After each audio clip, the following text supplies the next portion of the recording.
नमस्कार दोस्तों, स्वागत है आपका हमारे channel target for IAS and MPPSC with के। आज है 17 फरवरी 2021 दोस्तों, और हम लोग डिस्कस करेंगे आज का मध्य प्रदेश का करंट अफेयर्स।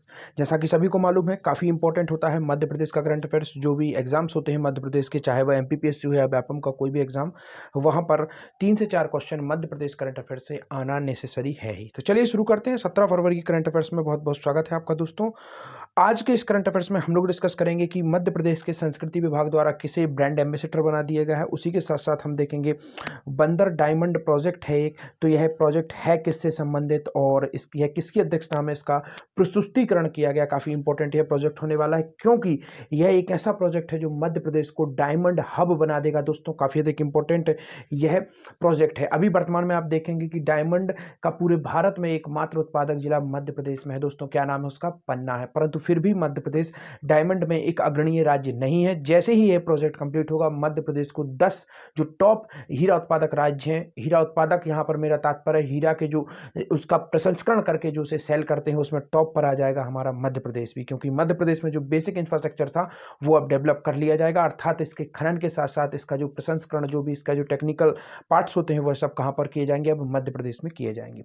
तो चलिए शुरू करते हैं। यह थी कुछ इंफॉर्मेशन इस क्वेश्चन के बारे में, और भी अन्य क्वेश्चन हम डिस्कस करेंगे। तो अगर आप पहली बार इस चैनल को विजिट कर रहे हैं तो प्लीज चैनल को सब्सक्राइब कर लीजिए, बेल आइकन को दबा दीजिए, जिससे को आपको सभी प्रकार की जो नोटिफिकेशन है वो समय पर मिल सके। और अगर आप इस लेक्चर की पीडीएफ प्राप्त करना चाहते हैं दोस्तों, तो लिंक उसकी डिस्क्रिप्शन में है, फ्री ऑफ कॉस्ट है। आप हमारा टेलीग्राम चैनल ज्वाइन कर लीजिए, वहां आपको उसकी पीडीएफ मिल जाएगी। चलिए शुरू करते हैं बिना समय गवाए हुए। तो दोस्तों हमारा पहला क्वेश्चन है, बंदर डायमंड प्रोजेक्ट का प्रस्तुतिकरण किसकी अध्यक्षता में किया गया? तो आपका ऑप्शन नंबर 1 है खनिज संसाधन मंत्री श्री बृजेंद्र प्रताप सिंह की अध्यक्षता में। Second important option is that मुख्यमंत्री श्री शिवराज सिंह चौहान जी की अध्यक्षता में। Third important fact is that गृह मंत्री नरोत्तम मिश्रा जी की अध्यक्षता में। और fourth important fact is that परिवहन मंत्री गोविंद सिंह राजपूत की अध्यक्षता में।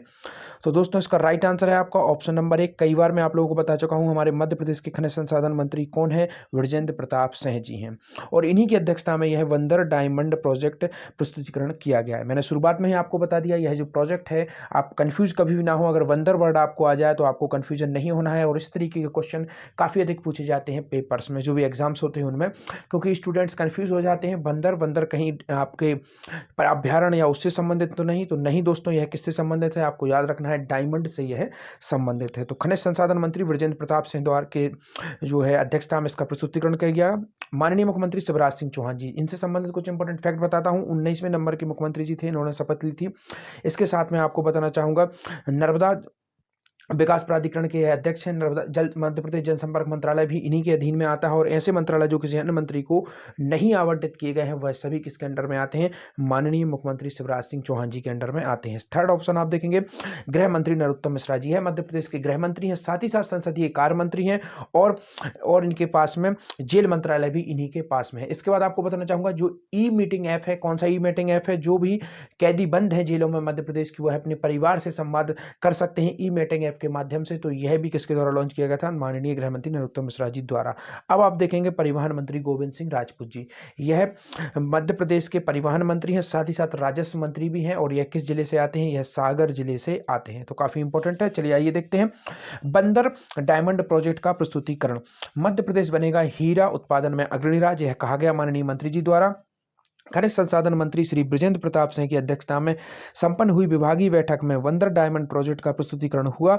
बैठक में विभागीय अधिकारी और Excel Mining and Industries Limited के पदाधिकारी उपस्थित थे। बैठक में बताया गया कि छतरपुर जिले के 364 हेक्टेयर क्षेत्र में बंदर डायमंड प्रोजेक्ट में 34.20 मिलियन कैरेट हीरों का भंडार है, जिसका अनुमानित बाजार मूल्य लगभग 55,049 करोड़ रुपए है। और इस प्रोजेक्ट की नीलामी में उच्चतम बोली Excel Mining and Industry Limited द्वारा की गई है। तो इसकी जो बोली लगी थी, यह टोटल जो है भंडारण है, इसकी बोली लगी थी, आपने देख लिया, 55,000 करोड़ है, उसमें बोली लगी थी। और इसको खरीदा किसके द्वारा गया है? Excel Mining and Industry Limited द्वारा इसका जो इस बार का है वो इसे खरीदा गया है। चलिए आइए देखते हैं नेक्स्ट क्वेश्चन। मध्य प्रदेश संस्कृति विभाग की ब्रांड एम्बेसडर किसे बनाया गया है? किसे, यह जो टाइपिंग एरर है दोस्तों यहाँ पर, इस पर ध्यान मत दीजिए। मध्य प्रदेश संस्कृति विभाग का ब्रांड एम्बेसडर किसे बनाया गया है, यह काफी अधिक इंपॉर्टेंट है। तो मध्य प्रदेश संस्कृति विभाग का ब्रांड एम्बेसडर किसे बनाया गया है, आपका ऑप्शन नंबर 1 है भूरीबाई, रमाबाई, राधिका या इनमें से कोई नहीं। तो दोस्तों आप सभी को मालूम होना चाहिए, ऑप्शन नंबर 1 इसका राइट आंसर है भूरीबाई। यह भीली जनजाति की कला से यह संबंधित है, यह चित्रकार है, कलाकार हैं भीली जनजाति की। और साथ ही साथ ये भी बताना चाहूंगा, इन्हें अभी पद्मश्री अवार्ड भी दिया गया था। मध्य प्रदेश से कितने लोगों को दिया गया है यह आपको बताना है कमेंट सेक्शन में जाकर, क्योंकि मैं आपको काफी डीपली तरीके से समझा चुका हूं। कुछ नाम आपको बता देता हूं, जैसे कि कपिल दुबे जी को मिला है, साथ ही साथ भूरीबाई को मिला है, और आपको बताना है और किस किस को मिला है मध्य प्रदेश से यह अवार्ड। चलिए एक और नाम आपको बता देता हूं, हमारी पूर्व लोकसभा स्पीकर कौन थी आप बता देंगे। इसी के साथ साथ उनसे संबंधित एक और फैक्ट आपको बता देता हूं। अब मैंने सब कुछ आपको बता दिया, आपको बस नाम बताना है उनका। 2 नाम मैंने आपको बता दिया, आपको एक और नाम बताना है बस। हमारे भारत की पूर्व लोकसभा स्पीकर थी, सेकंड महिला स्पीकर थी लोकसभा की। इसी के साथ साथ आपको यह भी बता देना चाहूंगा, 8 बार वह सांसद थी इंदौर से, और एक ही पार्टी से लगातार इतना रिकॉर्ड, वर्ल्ड रिकॉर्ड था उनका एक ही पार्टी से जीतने वाली किसी महिला का। तो आप जरूर बता दीजिए उनका नाम। आई होप आप लोगों से आशा करता हूं आप जरूर उनका नाम बताएंगे, और संख्या तो लगभग आपको पता चल ही गई होगी। चलिए देखते हैं, संस्कृति विभाग की ब्रांड एम्बेसडर पद्मश्री श्रीमती भूरीबाई भारत भवन के 39वें जो स्थापना व्यवस्था उस पर आयोजित कार्यक्रम मुख्य अतिथि के रूप में भी यह शामिल हुई थी। और संस्कृति विभाग की ब्रांड एम्बेसडर पद्मश्री श्रीमती भूरीबाई 39वें स्थापना दिवस पर आयोजित समारोह मुख्य अतिथि के रूप में शामिल भी हुई थी। तो यह कुछ इंपॉर्टेंट फैक्ट थे इनसे संबंधित। यहाँ पर एक और इंपॉर्टेंट फैक्ट आपको मिलता है कि जो 39वां स्थापना दिवस मनाया गया, किसका मनाया गया, आपका भारत भवन का। भारत भवन काफ़ी अधिक इंपॉर्टेंट है, 1982 में इसकी स्थापना की गई थी, काफ़ी अधिक इंपॉर्टेंट है। मध्य प्रदेश में कला एवं संस्कृति को बढ़ावा इसके द्वारा दिया जाता है, तो काफ़ी इंपॉर्टेंट है, यह भोपाल में ही है दोस्तों। अब देखते हैं नेक्स्ट इंपॉर्टेंट फैक्ट, गोलकीपर के लिए 6 दिवसीय विशेष प्रशिक्षण कहाँ पर शुरू किया गया है, यह भी काफ़ी अधिक इंपॉर्टेंट फैक्ट है दोस्तों।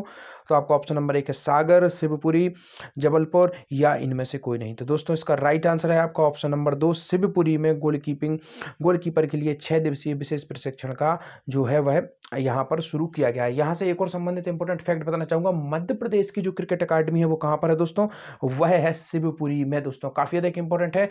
शिवपुरी में मध्य प्रदेश की जो क्रिकेट अकादमी है वह कहाँ पर है दोस्तों, वह है आपके शिवपुरी में। तो यह आपको याद रखना है। इसके बाद आपको बताना चाहूंगा, वॉलीबॉल जो एकेडमी है वह कहाँ पर है दोस्तों, वह है आपके नरसिंहपुर में है। और नरसिंहपुर में एक और इम्पोर्टेंट संस्थान है जिसका नाम है गन्ना अनुसंधान संस्थान, वह कहाँ पर है दोस्तों, वह यहीं पर है। शिवपुरी से संबंधित एक और इम्पोर्टेंट फैक्ट आपको बताना चाहूंगा, शिवपुरी को सिंधिया राजघराने की ग्रीष्मकालीन राजधानी कहा जाता है। और उसी सिंधिया घराने के किस राजा द्वारा ग्रीष्मकालीन राजधानी बनाया गया था, तो उनका नाम है माधवराव सिंधिया फर्स्ट थे यह, और इनको सर की उपाधि दी गई थी, किसके द्वारा, अंग्रेजों द्वारा इन्हें सर की उपाधि दी गई थी। और यहां पर यह भी बताना चाहूंगा, सिंधिया घराने से संबंधित कुछ इंपॉर्टेंट फैक्ट आपको बता देता हूं, क्योंकि एमपीपीएससी का जो मध्य प्रदेश की हिस्ट्री का सिलेबस है उसमें डायरेक्ट क्वेश्चन वहीं से बनेंगे एमपीपीएससी प्री में। तो कुछ फैक्ट बता देता हूं सिंधिया घराने से संबंधित। सिंधिया घराने की जो राजधानी थी पहले कौन सी थी, वह थी, आप दोस्तों याद कर लीजिए, उज्जैन पहले राजधानी थी, और बाद में दौलत राव सिंधिया द्वारा इसे स्थानांतरित करके ग्वालियर को राजधानी बनाया गया था दोस्तों। तो यह भी काफी अधिक इंपॉर्टेंट है, आपको याद रखना है। कब ग्वालियर को राजधानी बनाया गया था, 1810 में ग्वालियर को राजधानी बनाया गया था दौलत राव सिंधिया जी द्वारा। तो यह भी आपको याद रखना है। और शिवपुरी, एक और इंपॉर्टेंट फैक्ट यह है कि शिवपुरी में सांख्यराज झील भी यहीं पर है शिवपुरी में। और यह किस नदी पर है, काफी बार यह क्वेश्चन पूछा जाता है, एमपी पुलिस का फेवरेट क्वेश्चन है दोस्तों, इसे भी याद कर लीजिए, कौन सी नदी है, मनिहारी की नदी है दोस्तों, इसको याद रख लीजिए। जो राजे झील है वह यहीं पर है, आपके शिवपुरी में है, और मनिहारी की नामक एक नदी है उस पर यह है। यहां से एक और इंपॉर्टेंट क्वेश्चन आपको बनता है, माधव राष्ट्रीय उद्यान कहां पर है दोस्तों, वह भी यहां पर है। और इसी के अंदर जॉर्ज कैसल भवन भी है, कहां पर है दोस्तों, वह भी शिवपुरी में है। काफी लोग डिस्टर्बेंस होते हैं, 32 पहाड़ियों से घिरा हुआ कौन सा राष्ट्रीय अभियान है दोस्तों, 32 बा वर्ड आता है 32 में, और बावर्ड किस में आता है दोस्तों, बांधवगढ़ में। तो बा से बा को मिलाते चलिए और याद कर लीजिए, बांधवगढ़ है ना कि शिवपुरी। एक बार मैंने आप लोगों से क्वेश्चन पूछा था इससे संबंधित, तो काफी सारे स्टूडेंट्स ने इसका आंसर क्या दिया था, मुझे शिवपुरी दिया था, तो मैं उससे कंफ्यूज था, इसलिए मैंने आप लोगों को आज यह कंफ्यूजन दूर कर दिया, यह आपको याद रखना है। आप देख रहे होंगे ऑप्शन नंबर पहला सागर, सागर भी काफी अधिक इंपॉर्टेंट है। मध्य प्रदेश की प्रथम यूनिवर्सिटी 1946 में दोस्तों कहां पर ओपन की गई थी, सागर में ही की गई थी, डॉक्टर हरि सिंह गौर विश्वविद्यालय इसका नाम है। और और मध्य प्रदेश की प्रथम सेंट्रल यूनिवर्सिटी भी यही है, तो यह आपको याद रखना है। चलिए आइए देख लेते हैं क्या है पूरी न्यूज। गोलकीपर के लिए 6 दिवसीय विशेष प्रशिक्षण शिवपुरी में प्रारंभ किया गया है। गोल कीपिंग विशेषज्ञ वलजीत सह सिखा रहे हैं यह बारीकियां। खेल और युवा कल्याण मंत्री यशोधरा राजे सिंधिया की एक पहल पर शिवपुरी में सोमवार से हॉकी गोलकीपर के विशेष प्रशिक्षण हुआ है शुरू। 20 फरवरी 2021 को समापन होगा। प्रशिक्षण शिविर में Asian gold medallist hockey goalkeeper विशेषज्ञ श्री बलजीत सिंह सैनी द्वारा विभिन्न जिलों के 24 बालक बालिकाओं को गोलकीपिंग खिलाड़ियों को प्रशिक्षण दिया जा रहा है। प्रशिक्षण शिविर में हॉकी ओलंपियन अर्जुन एवं Dronacharya award Madhya Pradesh police hockey अकादमी के मुख्य प्रशिक्षक श्री राजेंद्र सिंह और आदि जो आप देख रहे हैं यहाँ पर इंपॉर्टेंट, उतने अधिक इंपॉर्टेंट नहीं है। आपको केवल याद रखना है कि किसके जो मार्गदर्शन में यह कार्यक्रम किया जा रहा है, और अधिक फैक्ट हमें याद नहीं रखना है। अगर आप इसको पढ़ना चाहें तो इसकी पीडीएफ आपको टेलीग्राम चैनल पर मिल जाएगी, जो कि फ्री ऑफ कॉस्ट है। अब देखते हैं एक दुखद घटना जो मध्य प्रदेश में सामने आई है, और यह इस तरीके की जो दुखद घटना है, ईश्वर करे दोबारा से इस तरीके की घटना है हमारे शांति के टापू मध्य प्रदेश में ना हो। एक काफ़ी दुखद घटना आई है। आई होप आप लोगों को अभी तक मालूम चल ही गया होगा न्यूज़ के माध्यम से कि मध्य प्रदेश के किस जिले में हुई दुर्घटना पर मुख्यमंत्री शिवराज सिंह चौहान जी द्वारा शोक व्यक्त किया गया है। तो यह अभी तक की सबसे बड़ी दुर्घटना मानी जा रही है। मध्य प्रदेश में जो वाहन दुर्घटना मानी जा रही है दोस्तों, यह सीधी जिले में यह दुर्घटना हुई है। नहर में बस डायरेक्ट जाकर उसके अंदर अनियंत्रित होकर उसके अंदर गिर गई और काफ़ी सारे लोगों की यहाँ पर जान भी गई है, और माननीय मुख्यमंत्री जी द्वारा इस पर शोक व्यक्त किया गया है। साथ ही साथ मृत परिवार जो है उनके लिए 5-5 लाख रुपए का मुआवजा भी देने की घोषणा की गई है। अब यहाँ पर आपदा आई है, तो आपदा से संबंधित कुछ इंपोर्टेंट फैक्ट आपको बता देता हूँ। अभी तक की हमारे मध्य प्रदेश और भारत की भी एक बहुत बड़ी आपदा 1984 में भोपाल गैस दुर्घटना हुई थी। 2 से 3 रात्रि की मध्य दिसंबर इसका महीना था, दिसंबर 2 से 3 दिसंबर की रात्रि की मध्य में 1984 में यह दुर्घटना हुई थी दोस्तों। उस समय मुख्यमंत्री कौन थे? उस समय मुख्यमंत्री थे अर्जुन सिंह। तो यह आपको याद रखना है, और यह भी याद रख लीजिए पूरे मध्य प्रदेश में सबसे कम समय तक मुख्यमंत्री कौन बने थे? अर्जुन सिंह ही इनका कार्यकाल था, 1 दिन का कार्यकाल था।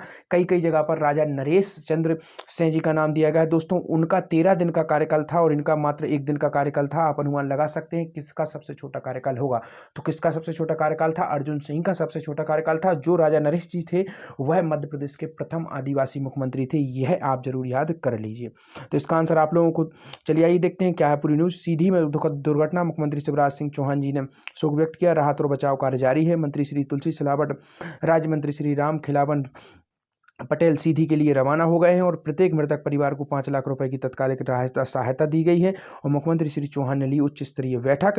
पुलिस प्रशासन एवं एनडीआरएफ की टीमें घटनास्थल पर जांच प्रक्रिया का निरीक्षण कर रही हैं। यहाँ पर एक और इंपॉर्टेंट फैक्ट मेरे दिमाग में आ रहा है, मैं आपको उसको बताना चाहूँगा। 1987 में मध्य प्रदेश जो आप देखेंगे आपदा प्रबंधन संस्थान उसकी स्थापना की गई थी। कब की गई थी? 1987 में। इससे आप एक तरीके से याद भी कर सकते हैं जो 1984 की जो भोपाल गैस दुर्घटना हुई थी उससे सबक लेते हुए मध्य प्रदेश ने इसकी स्थापना की थी। तो 1984 में इसके द्वारा यह स्थापना की गई थी मध्य प्रदेश गवर्नमेंट द्वारा, यह आपको याद रखना है। तो चलिए आइए, जैसा कि डेली बेसिस पर पूछता हूँ आप लोगों से एक क्वेश्चन।